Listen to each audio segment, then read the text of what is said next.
The views and opinions expressed on this program are not necessarily those of this station, JVC Broadcasting Management, or its sponsors.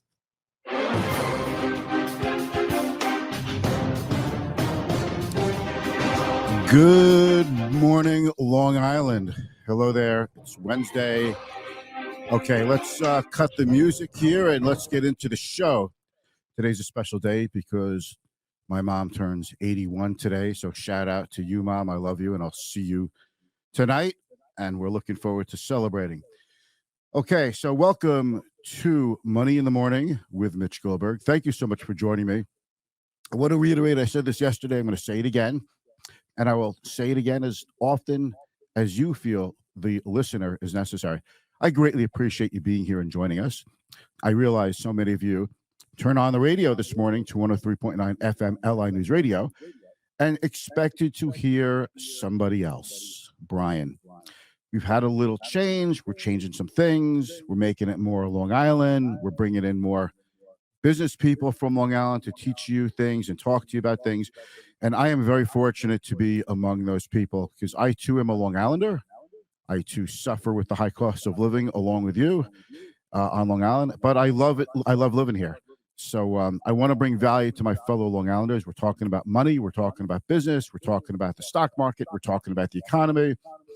We're talking about the number one today, the number one goal for anyone, the financial goal is retirement. Everything's about retirement. So we're going to talk about the Secure Act 2.0. You might not have heard of this, but it doesn't really matter if you know the name or not. What matters is you know what it does, what it's about, and what's in it for you. There's a lot of goodies in here.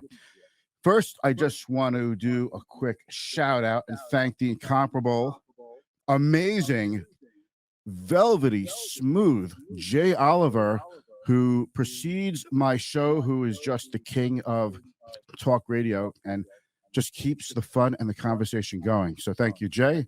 And after the show, we have Back to Business with David Levenstein. So stick around after the show and listen to David. He's got great guests all the time. Dow futures are down almost 300 points. S&P down 45 points. That's a little over 1%. And the NASDAQ is down almost 2%. In the futures market, down a little over 200 points. I always like to say a 1% move in any of the major averages gets my attention, but when you get to 2%, that definitely gets my attention. Oil is up a drop, up 2 cents on West Texas Intermediate. By the way, West Texas Intermediate, that's the nice stuff that we supply domestically. We drill for that here in the Gulf of Mexico. That's our stuff that we produce. Brent is the stuff that that's produced. That's foreign sourced. Excuse me.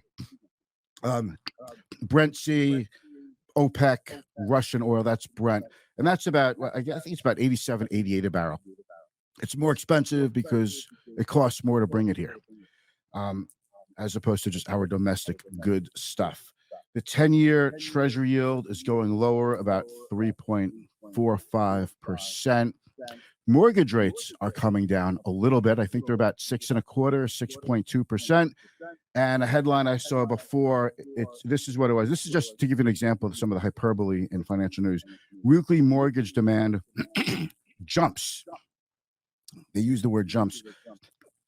7% as interest rates drop to the lowest level since September. Well, I'm glad that mortgages are up.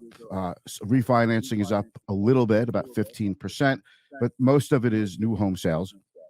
And it just goes to show you that investors are more home buyers are more sensitive to interest rates than they are to price. And so far, the talk of a housing Armageddon, a housing market crash have not materialized. I'm not saying that in certain parts of the country like Boise, Idaho, and Austin, Texas, and other areas that became red hot once the pandemic started. I'm not saying those areas aren't cooling down substantially. There's overbuilding. But in our little region on Long Island, we still are facing a big deficit of housing stock. So home loans are moving up a little bit. Applications for refinances are up. They're still 77% lower last year this week. So that's why I get a little crazy when you see the headline, mortgage, applications jump. They're down almost 80% from a year ago. So if they have a little bit of a move now on a smaller base, it's going to be more magnified. And that's why you get to use the word jump. Okay. Hey, Sebastiano, I do hear a little bit of an echo. Sebastiano is in the studio and my producer.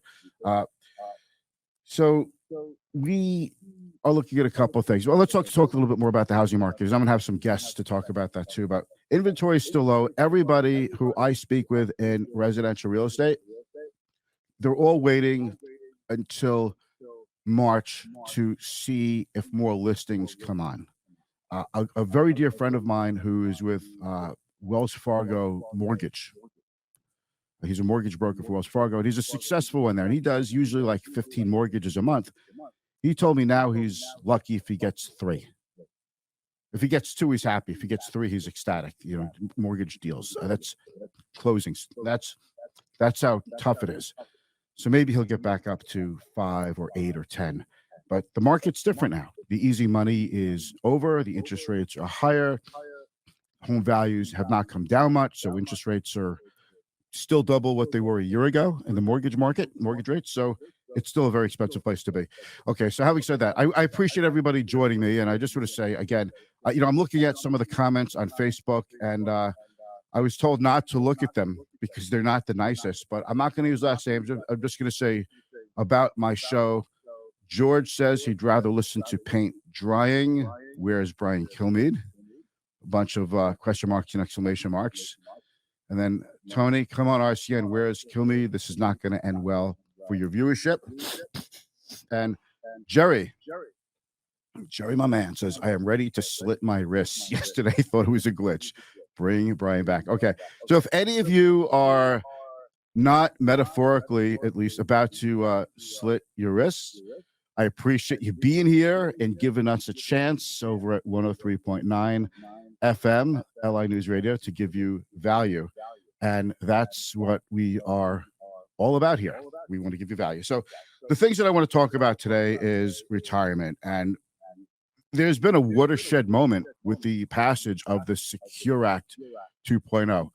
And what this means is it gives you some things in it that you could prepare better for retirement. One of the issues, though, with this is that you have to make the money to take advantage of the things in the Secure Act 2.0. So this is for people who are gainfully employed. And I realize some of you want different kinds of advice, but I want to get into this right now. All right. So first of all, it continues with Roth conversions with no income limit. Okay. Continues with backdoor Roth IRAs as well. But Roth, so let me just get into this because we might not have enough time to do everything today. But do you know what a Roth conversion is? It's when you have an IRA, a traditional IRA, and you convert it into a Roth IRA. There's downsides. When you take the money out of your IRA, the whole thing is a taxable distribution. So if you take $100,000 out of your IRA, you owe taxes on that $100,000, and it could raise your tax bracket. And then you put that money into your Roth IRA. So you have $100,000 in your Roth IRA, but you could owe, let's say, $25,000 to $35,000, maybe. Okay. I don't give tax advice, by the way. I'm not your tax advisor. So if you want something specific, if you have a specific tax question, speak with your tax advisor. Okay. We don't give tax advice. I have to say that disclaimer. But the advantage is when you're old and gray, some of us are already there, present company included. So when you are taking the money out of your Roth IRA down the road, you don't have to pay any taxes on that money, and you don't even have to take money out of it. There's no required minimum distribution. So for many of you, it pays to do it. What you're doing is you're kind of future-proofing your taxes by knowing what you're going to pay now and taking out any potential tax implications down the road from your IRA. So that's what a Roth conversion is meant to do. So you get tax-free growth, not just tax-deferred growth, because when you take the money out, the money grows in a Roth IRA tax-deferred, but you take it out, it's tax-free. So there are huge advantages to doing that, providing you could pay the taxes. If you have to pay the taxes out of the IRA when you make the distribution, then have a lot less money going into your Roth IRA. The question of whether or not you should do this really kind of makes it much more questionable of a move. Okay. So that is the first part. We've got like 10 parts of this. So this is going to take some time. Anyway, what I'm here to do is teach you about your money and educate you about the questions that you may have about your finances. Thanks so much for joining us. Stick around. We're going to get into some more good stuff. And I'll see you in about a minute on the other side of the commercials. You're listening to LI News Radio 103.9 FM.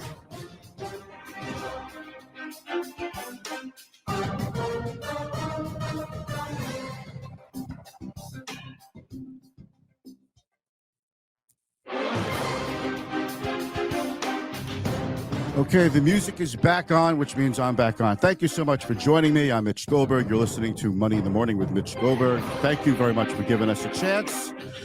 I know some of you were expecting somebody different when you turned on the radio today, but it's just me. And I'm here to be, your guide, your Sherpa. I know an awful lot about managing money, personal finance, borrowing, you name it, especially investing. I'm a financial advisor for over 30 years. So, I have a lot of experience, and I'm extraordinarily honored that the fine folks at LI News Radio gave me the tap to be on their station, especially at this particular time. So I appreciate you giving me a chance, and I look forward to seeing some more of your comments, whatever you want to say on Facebook. Some of them are pretty funny, and I hope none of you are going to hurt yourselves or anything.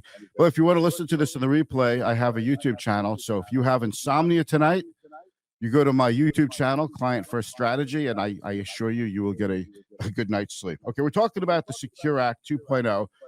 Lots of goodies for people who are preparing for retirement. And that probably is about 99% of you listening to me right now.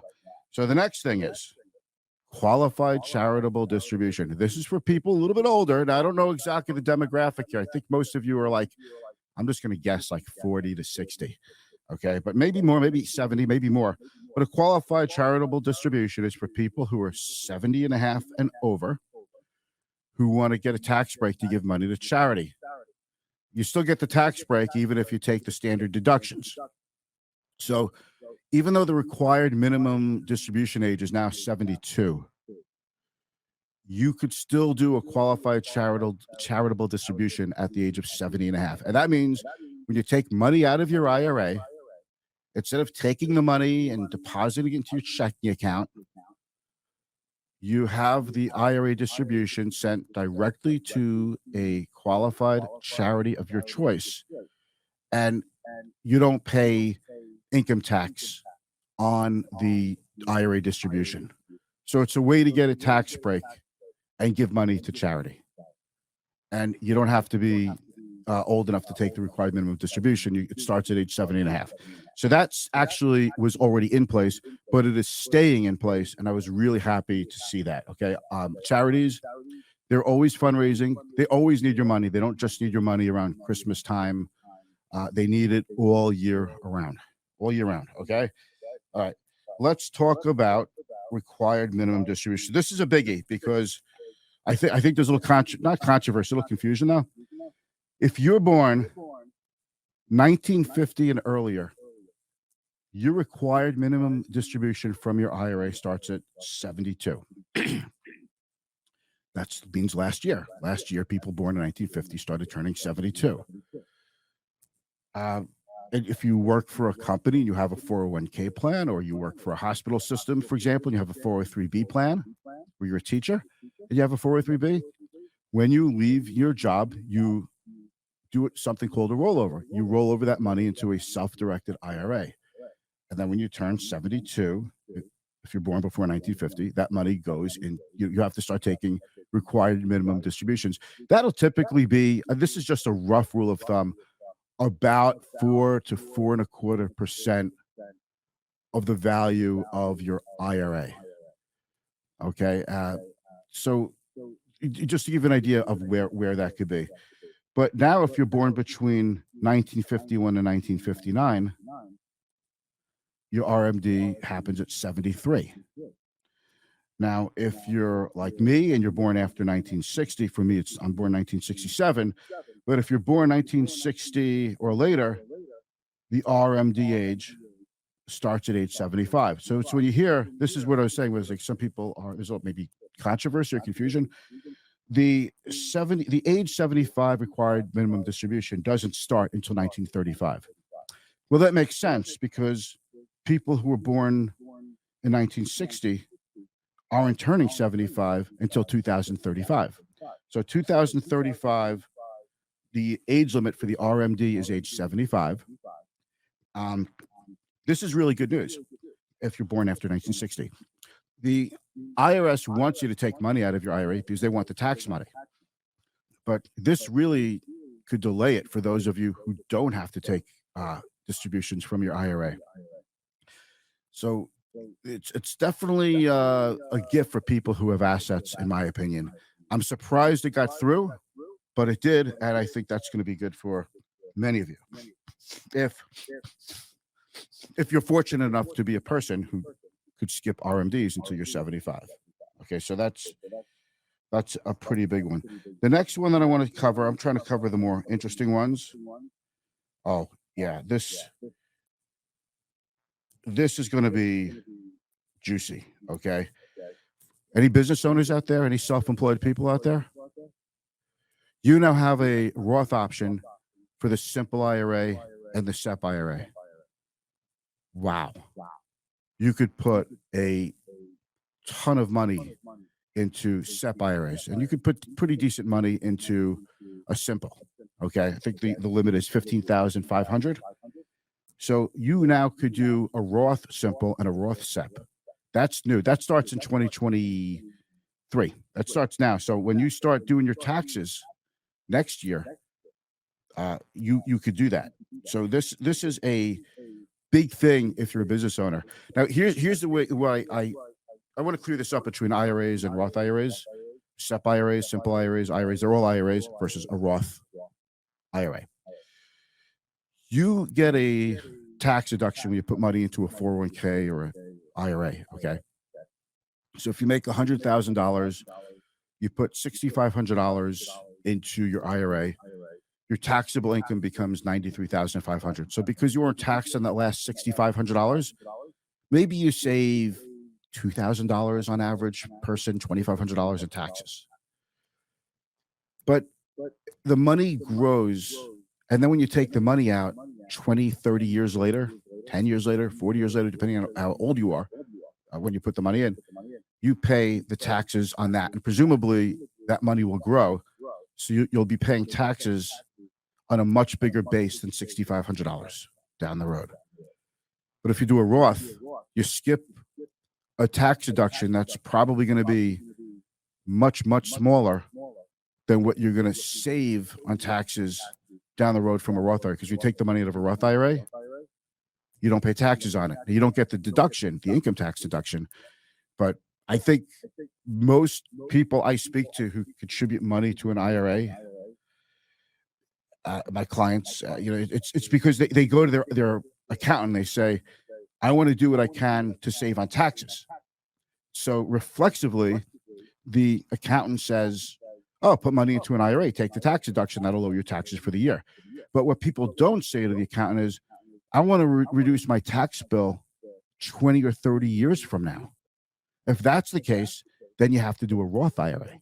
And that's what makes a financial advisor a good person to go to, I guess, for financial advice, because we're not just thinking about your taxes now. Plus, usually when people speak to their accountant, it's during tax season, just when their accountant has like no time to speak to you.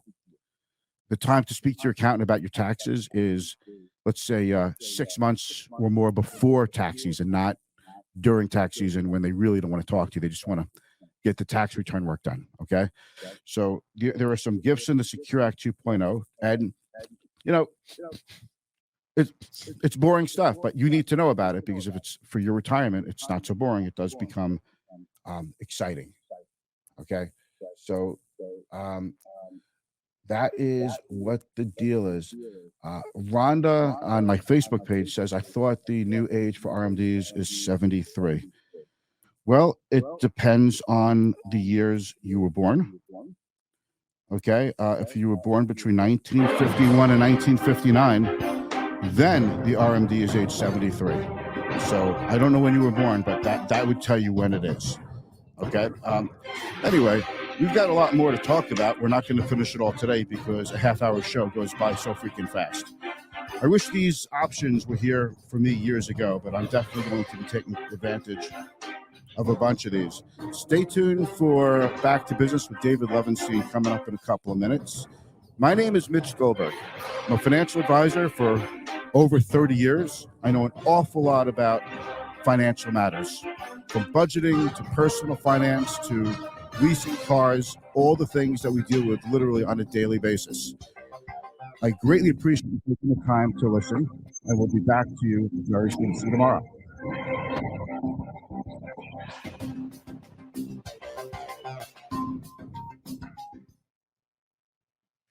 Securities and investment advisory services are offered through Next Financial Group Incorporated, member FINRA SIPC. Client First Strategy is not an affiliate of Next Financial Group Incorporated. All the views expressed are those of Mitchell Goldberg and Client First Strategy and not those of Next Financial Group Incorporated. Views are general in nature and not intended to be investment advice. Any discussion of individual securities should not be construed as a recommendation or solicitation by our presenters. Next Financial Group Incorporated does not provide tax advice.